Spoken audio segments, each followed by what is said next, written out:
My mother-in-law told me for 10 years that I didn't deserve her daughter because I came from a town with no future. I stayed quiet. When she became a widow, she asked my wife to come live with her. My wife told her she had to apologize to me first. Paulina hung up the phone, walked into the kitchen, hugged me from behind, and told me what she had just said to her mother on the call I had heard from the dining room without knowing it was about me. I told her I didn't get what happened. She told me my mom wanted me to sell the house with you and go live with her. I told her she had to apologize to you first for 10 years. Look, if you're still here, you're invested. A like and subscribe costs you nothing and it helps us find more unhinged stories like this one. We both win. Okay, back to the story. That if she didn't, she wouldn't see me again. I told her, "Pal, what did you do?" She told me what I should have done 10 years ago. I asked her if she was sure. She told me, "Eduardo, my dad has been dead for 2 months and she was already asking for you to leave my life. I'm more sure than I've ever been about anything." Let me back up. My name is Eduardo, I'm 36, I'm a 6th grade teacher at a public elementary school in León, Guanajuato, in the Jardines neighborhood. I live in an Infonavit house my wife Paulina and I bought 8 years ago. We have 2 kids, Mateo, 8, in 4th grade, and Andrea, 5, in 1st. Paulina is 33, she's a school psychologist at a private middle school in the Real Provincia neighborhood. She's an only child. My mother-in-law's name is Elvira, she's 64, and she owns a notion store in downtown León that she opened with my father-in-law Raúl 30 years ago. My father-in-law died of a heart attack 11 months ago, in the store, behind the counter, at 11 in the morning. He was 67. He was a retired civil engineer and he helped Elvira with the store's accounting.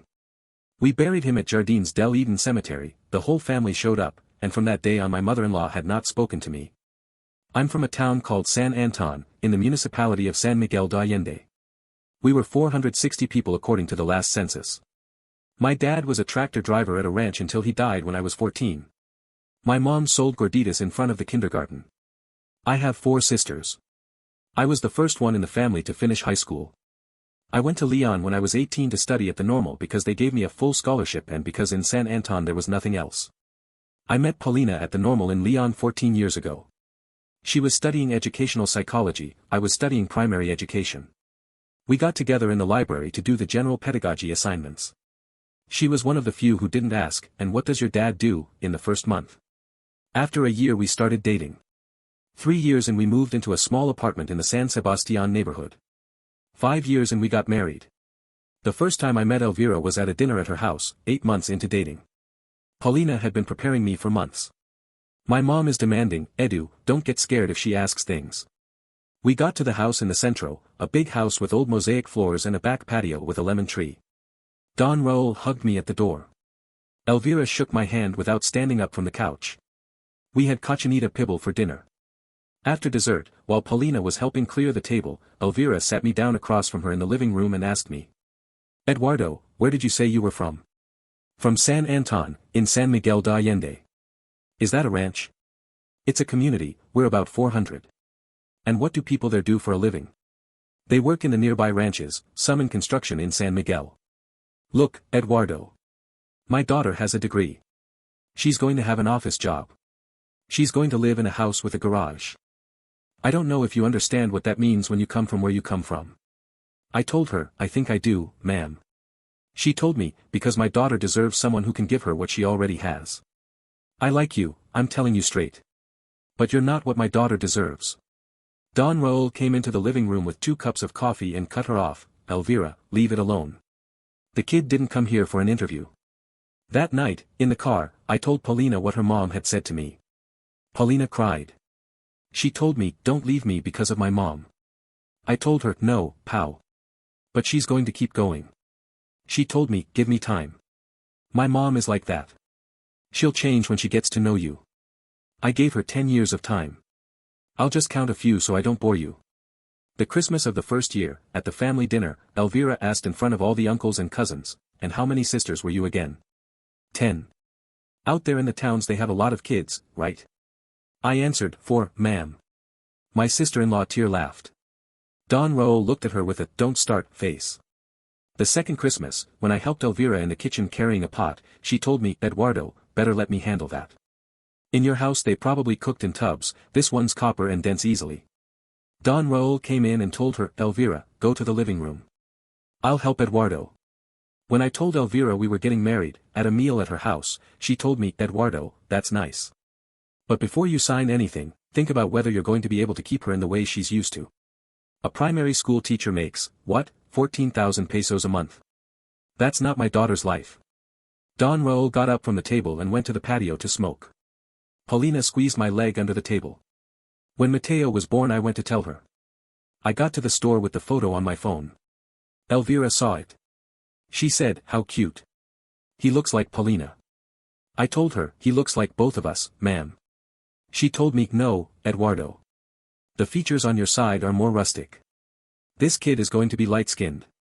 He took after the Robledos. Robledo is her maiden name. When Mateo turned 6, Elvira showed up at the party with a big wrapped present.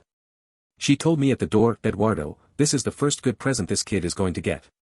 I'm telling you in case you want me to keep it for him until he knows how to take care of it. I told her, ma'am, he's turning 6. He knows how to take care of presents.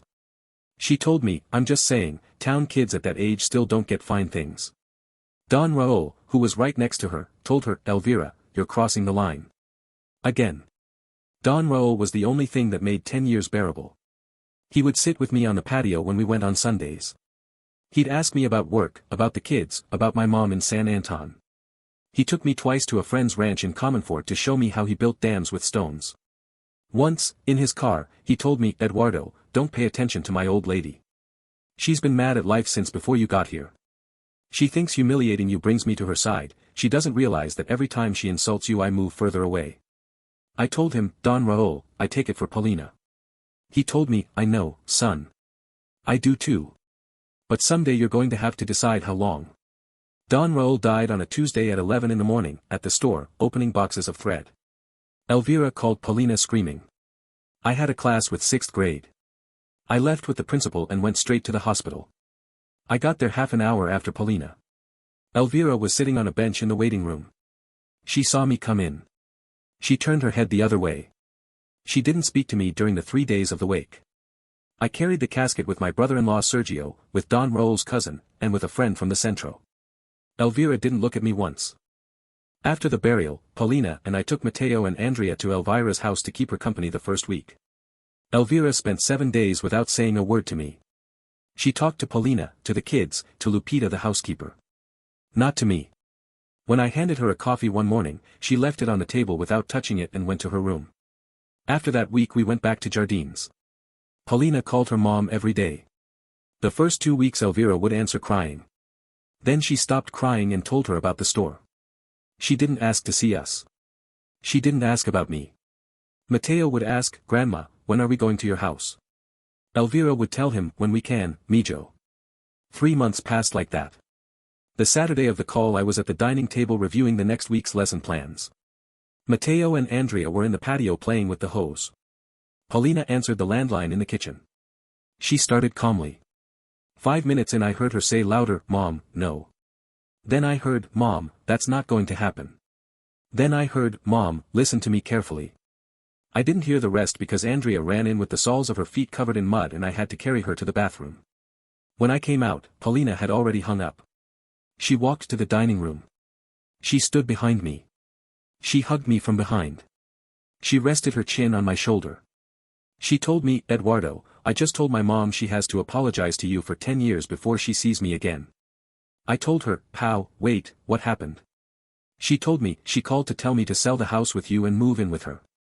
That she'd support me. That you could keep seeing the kids whenever. I told her, she really said that.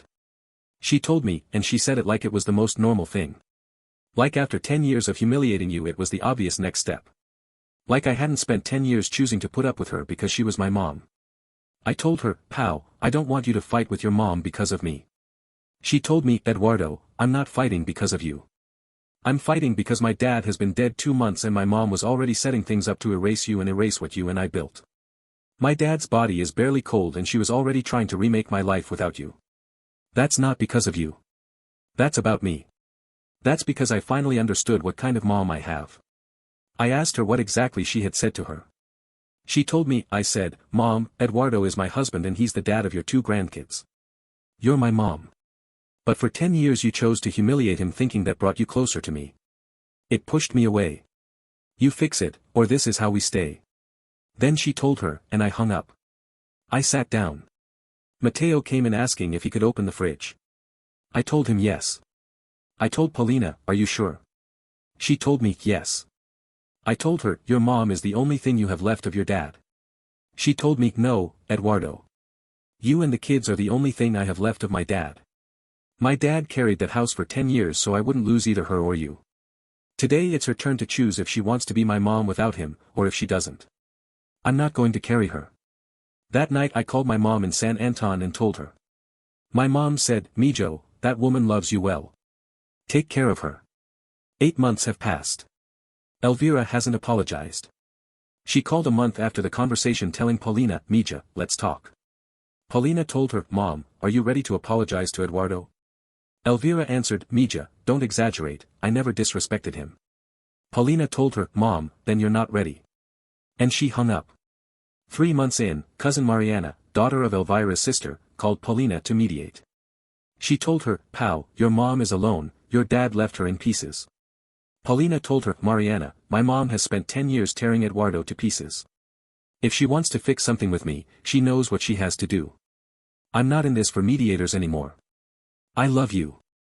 But this isn't up for discussion. 6 months in, it was Mateo's birthday. Elvira didn't call. She didn't send a present. Lupita the housekeeper called Paulina behind her back to tell her, Mija, your mom isn't eating. The lady is shrinking. Paulina told her, Lupita, tell her nothing's wrong with her, that 4 words can't fix. The store is still open. Lupita runs it. Elvira sits in a chair behind the counter most of the day. I'm still Eduardo. 6th grade teacher at the Jardines Public Elementary. Mateo is about to turn 9. Andrea is learning to read. Paulina brought home the school's psychometric tests last Monday for me to help her grade. We had grilled chicken. We watched a movie with the kids. I read The Little Prince out loud before bed. The other day, in the car, I asked Paulina if she missed her mom. It took her about a kilometer to answer. She told me, I missed the mom I had when my dad was alive. That mom died before he did. This new mom doesn't interest me. I asked her, and if she never apologizes? She told me, then never. I closed my fingers on the steering wheel. I didn't say anything. There was nothing to say. Don Raúl had held on for 10 years to protect me. His daughter held on another 10 to understand it. The day she understood, she didn't need me to say a single word to her. She just hugged me from behind in the dining room, and told me about it.